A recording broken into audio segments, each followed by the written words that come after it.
भाइयों एवं बहनों, आचार्य चाणक्य का आत्म कल्याण का मार्ग बताते हुए कहते हैं कि जब तक शरीर स्वस्थ है तभी तक मृत्यु भी दूर रहती है। अतः तभी आत्मा का कल्याण कर लेना चाहिए। जब शरीर में बल हो तब जो कुछ आप करना चाहते हैं वो कर लें। प्रार्थना करना, योग करना, भगवान का ध्यान करना, भगवान का पूजा पाठ करना, सब जब तक शरीर में ताकत है, बल है, तब तक कर लेना चाहिए। क्योंकि जब शरीर अस्वस्थ हो जाएगा, काम करने लायक नहीं रहेगा, तब पछताने के सिवा और कुछ नहीं रह जाता है। प्राणों का अंत हो जाने पर क्या करेगा कोई? केवल पश्चाताप ही शेष रह जाएगा। सोचते सोचते उसके प्राणांत हो जाएंगे। वह कुछ नहीं कर पाएगा, ना तो भजन कर सकता है, ना तो प्रार्थना कर सकता है। जब वह बेड पर पड़ जाएगा तो सिर्फ पछताने के सिवा उसके पास कुछ नहीं रह जाएगा। इसलिए चाणक्य ठीक ही कहते हैं कि जब तक आपके शरीर में शक्ति है, जो कुछ आप अपने लिए प्राप्त करना चाहते हैं उसके लिए प्रयास कर लेना चाहिए। प्रार्थना का जीवन में बहुत महत्व है। इससे आत्मा पवित्र होती है। आपको जब भी मौका मिले प्रार्थना जरूर करिए। इसे अपनी प्रतिदिन की दिनचर्या, रेगुलर रूटीन का हिस्सा बना लेना चाहिए।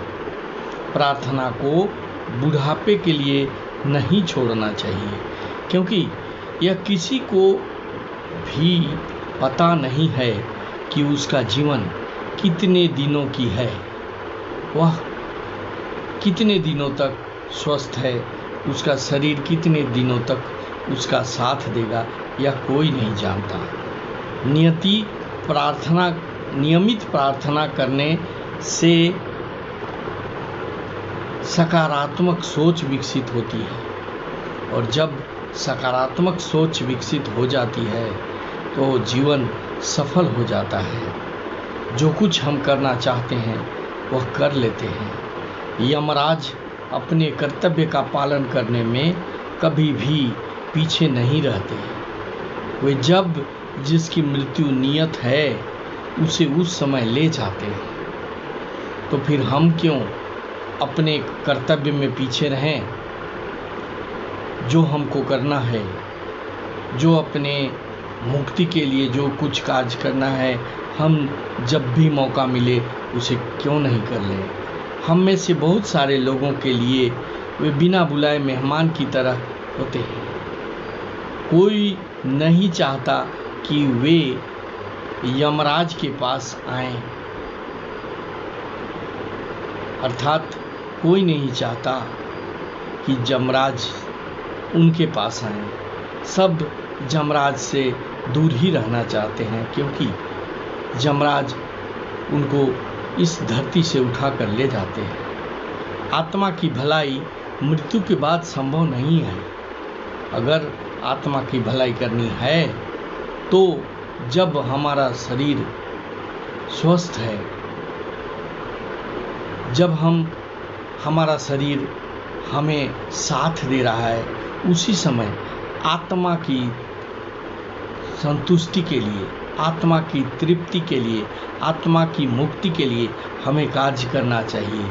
इसलिए जब तक जीवन है उसमें से कुछ समय भगवान की प्रार्थना के लिए जरूर निकाल लेना चाहिए। अपने जीवन में अच्छे नैतिक मूल्यों को विकसित करके और प्रतिदिन प्रार्थना करके आप और हम अपने जीवन को सार्थक बना सकते हैं। जो व्यक्ति अपने जीवन को सार्थक बना लेता है उसकी मुक्ति निश्चित होती है। मुक्ति तब मिलती है जब आप में भक्ति होती है। भक्ति तब होती है जब आपका शरीर स्वस्थ होता है।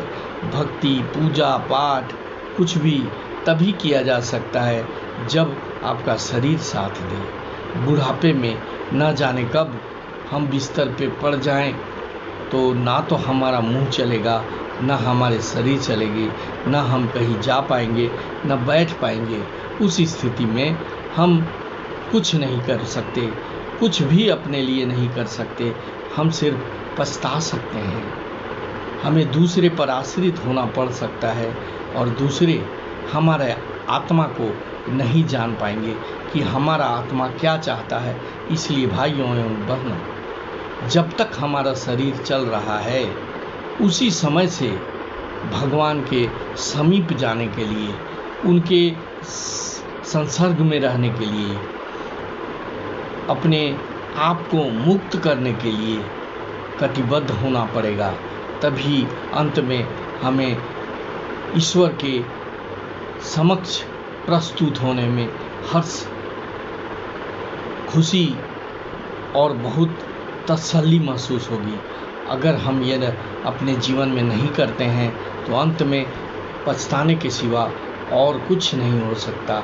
इसलिए जब तक शरीर में शक्ति है, हमें अपने लिए, अपने मुक्ति के लिए प्रयास अवश्य करनी चाहिए। भाइयों, आशा करता हूँ यह वीडियो अच्छा लगा होगा। अगर अच्छा लगा है तो इसे सब्सक्राइब करेंगे, शेयर करेंगे, लाइक करेंगे और कमेंट भी अवश्य करेंगे। Thank you very much.